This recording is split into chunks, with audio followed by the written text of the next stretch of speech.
This season of Project X is brought to you by SBT, the largest supplier of high-quality jet ski parts in the world. Hey Project X fans, thanks for watching again. Hey look, we're in the home stretch. We're all pretty excited about what's going to be coming next with this ski. You've seen I've already got the engine installed. My friend Brian helped him get the impeller and the bearings and the housing all situated, and everything inside my hull is all reassembled. We've got new cables, we've got new engine mounts, we've got all of that handled, what actually makes this tick. Now it's time to focus on making it pretty. And one of the things that we're going to be doing, and a little sneak peek, we're going to be wrapping this, which we'll show a little bit later on when I got some friends of mine coming to help us do this. But before I do that, there are some things I need to do to the hull to kind of get it ready to help them out a little bit. And one of those things is we've got new mats coming. But I got to take these off before I can wrap it. And I got to get this hull a little bit cleaned up too so that it can accept the wrap really, really well. So one of the things that people ask is how do you get these mats off? And if you go online, you're going to see a host of videos. I'll kind of talk about a little bit of the things that I have found that work best for what I am doing with this ski. Now these have been replaced at one point. You would think that'd be making it a lot easier to remove. It's actually not the case. These ones are a little bit more difficult to remove than the factory ones that came on here. So some videos you're going to see that they're able to kind of work this and peel it off in one big piece. And if that's your case, you're lucky. However, if you're dealing with one that's been replaced already, the adhesive on these might be better than the original. And that's the case what we're dealing with here. So this one isn't coming up in pieces and leaving an adhesive down here. What it's doing up is coming in pieces, period, and then still leaving the adhesive. So you're going to see online, you might see some people using some different techniques on there. I've seen the use of this is MAP or propane and heating it up that way. I'm going to caution you on that one. That one's a little scary, even if you do have it on low heat and you've done it before. It might not be the safest or the best. It also might actually cause damage to the paint underneath, depending on how old the ski is or anything like that. I know you're going to say, hey, I'm just covering it up with mats again anyways. That's kind of up to you. I personally don't use the mat when I'm removing these. Personally, what I have found so far the best way to do it, and this is time consuming, be patient, take your time. There's nothing else I can tell you on that. I haven't found no trick, easy method to do it. And again, you're going to see some people maybe using what they call like a pinstripe removal tool, almost like an eraser on a drill. The only problem with that is you're getting flakes flying everywhere, and then it just creates a big mess as well. So what I'm going to show you real quick is just one of the methods that I've been using. And again, there is no quickness to this. It's a matter of taking your time and be patient, and if not, you could end up causing more damage to the ski. And also make sure you're using something plastic when you're trying to remove the adhesive or the mat. I have a plastic scraper that I use. The problem with the metal one that you could face is if you grab a metal one and you're trying to work it underneath here, it might get it up a little bit, but again, you might also remove some of the paint down there and put a gouge in there. I know, I'm covering a Pecco with mats anyways, it doesn't matter. It's your preference. Personally, I just use a plastic one. It kind of keeps the things from getting scratched. If you are going to use this, maybe take some masking tape over here. Every tech that's been out there and anybody who's ever done anything, you know you're liable to slip a little bit and you could create a gouge in an unwanted area, especially if you're not wrapping it like we are. So we're going to go ahead and start showing a little bit of the method that I use to get this going. Again, once you see it going, you're going to understand this is what I'm going to do for the entire ski, and you'll be able to do that at home. So I'm going to start showing a little bit, and I'll even talk a little bit about the adhesive remover, one of the products that I have found that works really well with getting that done. So I'm using a heat gun. I'm not using a propane or a MAP torch. And like I said, this one has already proved to be a little bit of a more difficult removal on these mats. So you see I'm not heating up the entire mat. That's quite a bit to try and heat up. So far I'm just kind of focusing on about a 6-inch area. And unfortunately, once I get that warmed up, I'll only be able to remove some chunks of it, and that'll leave the adhesive.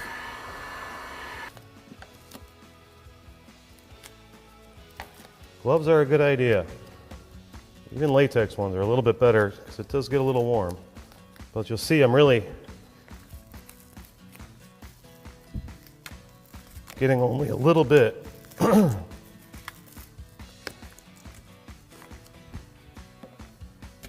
It's not all going to come up in one big piece on these for this removal. Hey, if yours comes up in one big piece, you're lucky. Then you only have to deal with the adhesive.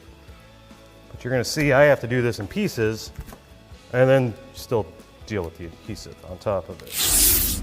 One other tech tip I'll teach you real quick that I learned a long time ago is anytime you can actually peel it like this, I'm removing a lot more of the adhesive.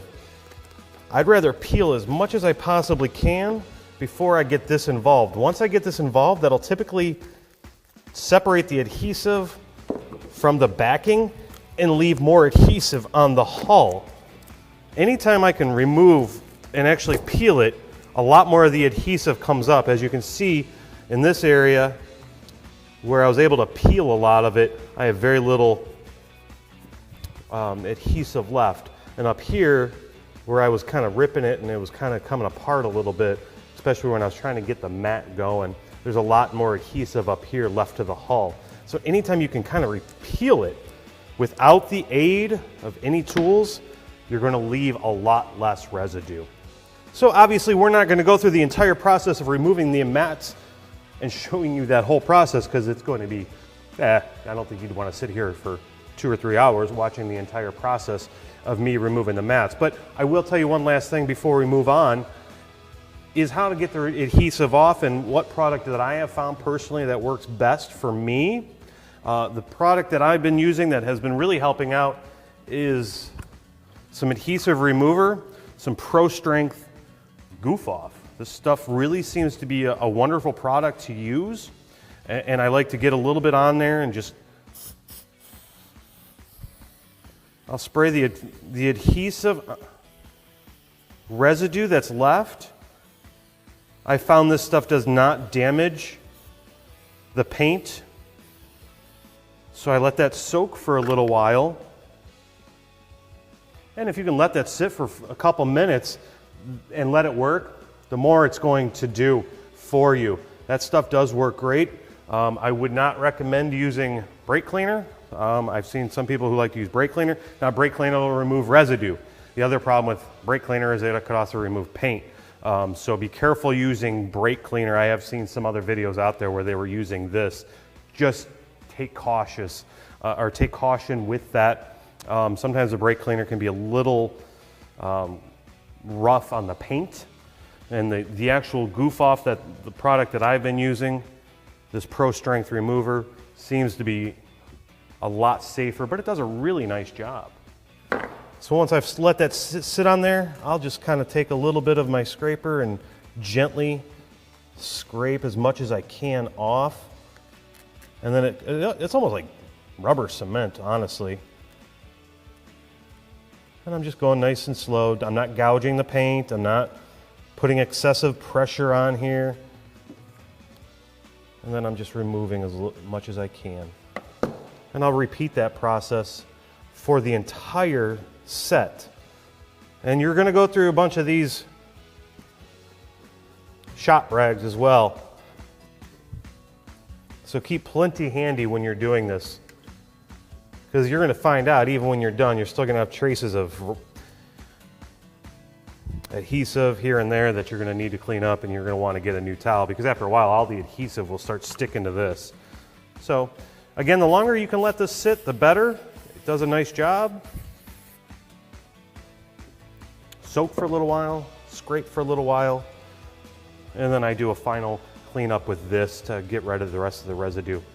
Now before you install mats back on your ski, after you've done all of this process, make sure you give it a really good wipe down to make sure there's no leftover residue, that the hull itself, the area where you're going to be actually reinstalling and sticking the mats to, is clean, no imperfections, and you don't want any traces of your residue or the actual product that I'm using left on there. So give it a really good wipe down, some soap and water, and a brand new terry cloth towel or a microfiber towel, and then dry it thoroughly before you stick them on. After this, I think I got some friends coming in here. We're gonna get this thing wrapped. So that'll be a fun time. We'll see you in a little bit. The hull is nice and clean and prepped and ready to go for the next step. The next step that we're gonna be doing here is wrapping this. Thankfully, I got some help to do this, as I'm not known for my wrapping skills. This is where I called in my friends. My friend Dean and Scott are here today. Come on in, guys. Let's talk a little bit about what we're going to be doing today, what you're going to be doing, because I'm going to have to leave this one to the professionals. Today, we're here to talk about vinyl wraps. My company, North Coast Yacht, and Scotty's company, Wrapped by SB, focuses on wrapping jet skis, boats, and other vehicles, including motorcycles, cars, trucks, semis, and anything that you want to change the color to or put some advertisement on the side. Scotty, thanks for joining us today. Yeah, thanks for having me. Absolutely. So I wanted to talk a little bit about vinyl and kind of get some information, and we can share it with the audience here. What are some of the pros and cons of using vinyl as opposed to paint? So vinyl over paint, there's a bunch of different stuff. You know, the versatility that we have here, that we don't have to have a paint booth or anything. We don't have to do a bunch of sanding. It's not a whole lot of prep work. You can change the color or anything about your vehicle in a couple days time. Awesome. What about colors? There's a huge spectrum of colors, anywhere from the gloss that you see on the ski now, mattes, metallics, other glosses, chromes, carbon fibers, brushed metals. The possibilities are pretty endless. Sounds like any application that you have, you can find something unique to put on a vehicle, especially like this wild orange. Yeah. What type of warranties are on these? Because I know some of these brighter colors, when they're out in the sun a lot, there could be some fading, or is there UV coating? Yeah, so most of the vinyls are going to come with some sort of UV coating on top of it, especially the glosses and the satins. They have a laminate over top of it that protects it from most of the UV rays. Obviously, if you have something outside 24/7, 365, it's not going to last as long. But normally it's rated from the manufacturer like 3 to 5 years. Awesome. What about the adhesive? I know like something like this is going to be, in water a lot more. So how's the adhesive hold up? So the adhesive holds up great on stuff that stays in the water. So like boats, jet skis, that type of stuff. We'll do a couple extra things on the back end of the install. Basically just sealing all of the exposed edges to help with keeping the water and algae and stuff out. What type of time frame are you talking about when wrapping a car as opposed to wrapping a jet ski or a boat? Do any of them take longer? Are there any perils between them? Yeah, I mean, it's just starting off for people. It would probably take a little bit longer than somebody like me or you that have been doing it for years. Something like a jet ski like this would take me about a day. A car is about 3 to 4 days of actual install time. There's a lot of crossovers, whereas vehicles you can do in giant panels, do a door, quarter panel, that type of stuff in one piece. Something like this with a lot of extreme curves, since you are taking a flat piece of vinyl and trying to get it to conform with hard edges and stuff like that, we'll use a product called knifeless tape. It is basically a Kevlar filament in a piece of tape that you can lay down in different areas or designs or whatever. You put the vinyl over top of it and pull the filament through, and it cuts it from the backside. So you don't get any potential damage on the paint or on the existing vehicle, and then you're able to make that absolute perfect line. Exactly. Awesome, awesome. And then you and I both got started like well over a decade ago doing vinyl, and we both kind of went to our own different directions, but now we're working together and we want to try to share some of that knowledge. What other type of tools besides the knifeless tape would someone need in order to start doing their own vinyl wrap? Yeah, so I mean, I have a lot of specialty tools that I've gathered over the years, but honestly, my pouch is my main stuff, and it's just a lot of basic stuff. Just a squeegee, an X-Acto blade, and honestly, that's really about it. That's all you really need. A heat gun, some isopropyl alcohol for prep. It's all pretty simple stuff. Right, absolutely. Now, like I said, Scotty and I started off a long time ago, and we absolutely love doing this, and that's why we're working together with Project X on this particular build. And obviously, Scotty with Rep by SB is in here kicking ass, and I'm with North Coast Yacht, and we really do appreciate you guys joining us today. But we're gonna get back to wrapping this ski. Oh, that was good.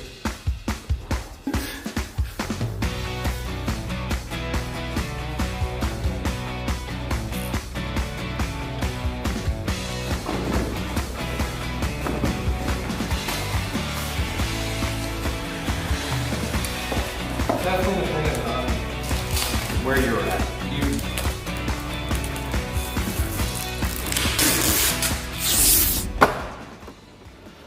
All right, Scotty, now that you did a hell of a job wrapping this extremely orange jet ski, we want to talk about increasing the longevity of the wrap. So what can we do to help make this so there's not going to be so much damage on it? Yeah, absolutely. And that's one of the, I'd say one of the only cons with vinyl is it doesn't hold up well to a lot of abuse like a jet ski or a boat or something's to get. So we do have one option that we do. It's called paint protection film. It's a clear, thicker film that's self-healing to a certain extent. So, scratches, little things in that actually bake back out in the sun.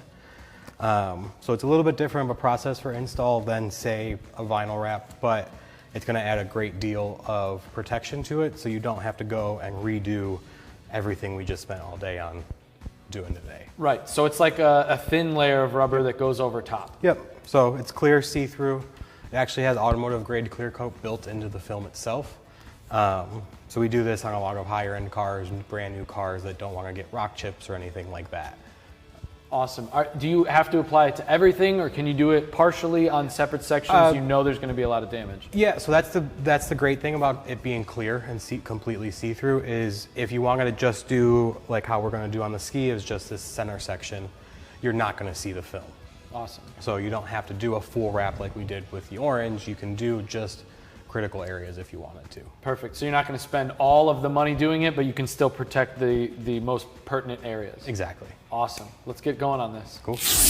This thing looks beautiful. Everything came together seamlessly because of Scotty from Rep by SB, me representing North Coast Yacht, SBT Racing, and of course, motorcycle and power sports news. Stay tuned for the next episode of Project X when you definitely won't miss this thing flying down Lake Erie.